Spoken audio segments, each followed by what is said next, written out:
kids, we're back again. I'm so glad to see you again.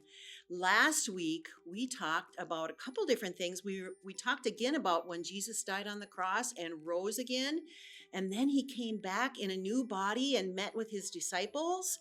Remember the story about Thomas, how he didn't believe until he saw Jesus? Well, today we are going to talk about another very special meeting with Jesus. His friends, of course, is who he met with. And this story is special because it's something special for us, too. I love that. Someone's going to come in a few minutes and talk to me about this and help me with this story today. But I want to tell you the first part of it. Some of the disciples, including Simon, or Peter, we call him lots of times, and John and Thomas and other friends were out fishing by the seashore. And then Peter says, I'm going out to fish. Well, and John said, well, let's go too. So they all went fishing. They went out to fish that night, and they fished and they fished and they fished, and they didn't catch anything. So then they were going back to shore. And it was early in the morning when they were coming back, and they saw someone standing on the shore. And the person yells out, friends, don't you have any fish?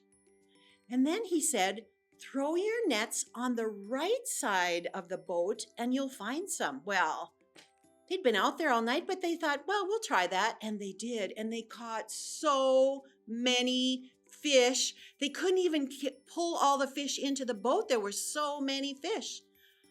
All of a sudden, the disciple John recognized who was on the shore, and he yelled out, it's the Lord. Well, Peter got so excited when he realized it was Jesus. He jumped into the water and swam as fast as he could into shore. Well, Jesus, he was such a good man. He made them breakfast. Then Jesus had an opportunity to talk to Peter.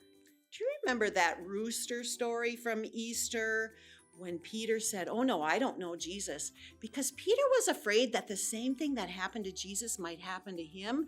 And so he lied and he told people 3 times, I don't know Jesus. He turned his back on Jesus. Well, Jesus had an extra special message for Peter.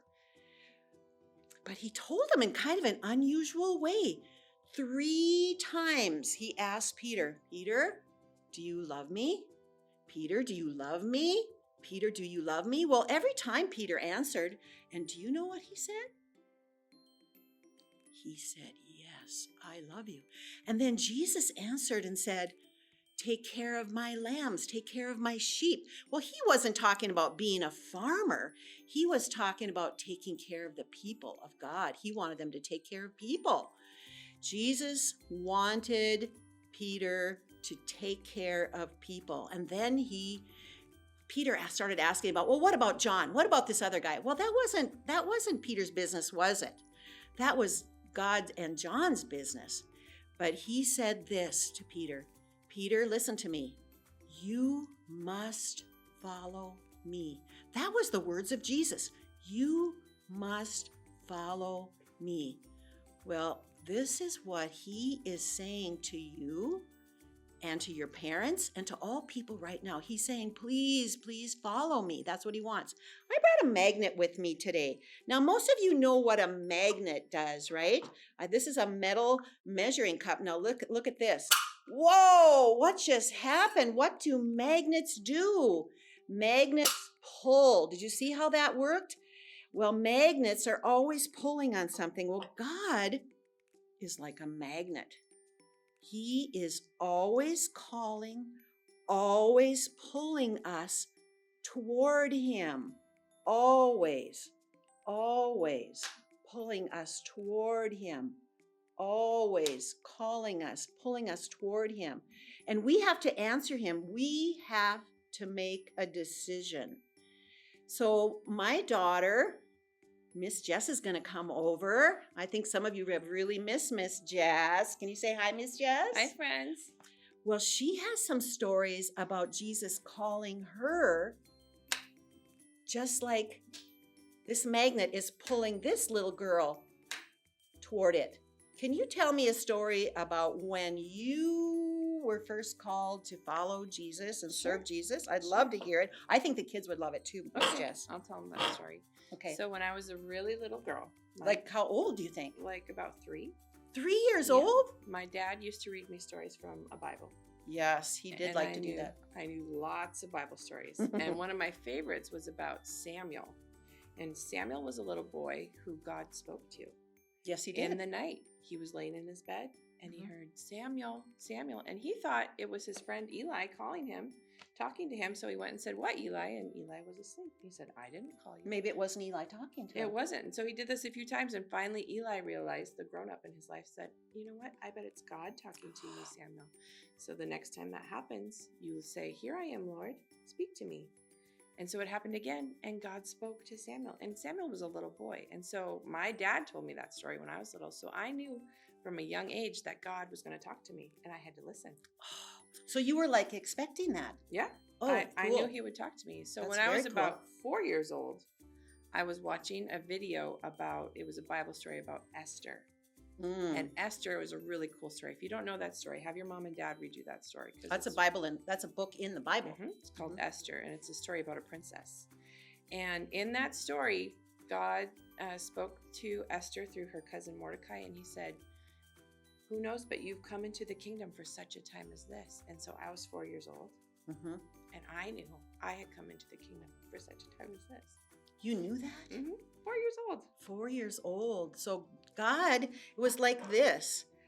God was calling you. If we pretend that this magnet is super strong. It doesn't even want to come up here. It's so strong.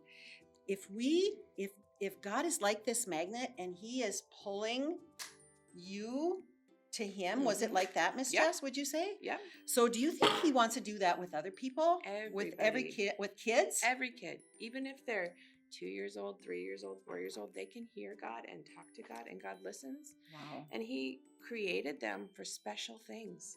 When Like they're special little, jobs, you mean? special jobs. When they're Oh. little, our job is to love God and to love people. And guess what? I'm a grown up now, and my job is to love God and love people. And I get to do really cool things. That is cool. I know one of the things that kids are called to do by God, that's obey their parents. Yeah. I think the parents might like to hear that, but kids need to hear it too. Yeah. That is one of like their most kids, that is like one of your most important jobs. If you have loving parents, is to obey them. Yeah. Very good, Mhm. Miss Jess. Yeah. I love those stories. Those true stories? This really happened to me. Oh, I love that. Should we pray? Would you pray for Yeah. the kids today? Yeah. Father, I thank you that you see and know and love each kid here. Father, you created them with a purpose and you have a plan for their lives.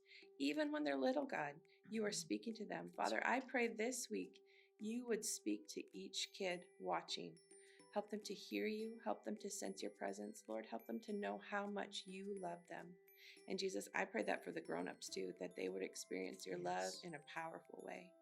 Father, we love you. We thank you. Jesus, thanks for calling us. We're so excited to follow you. In your name we pray.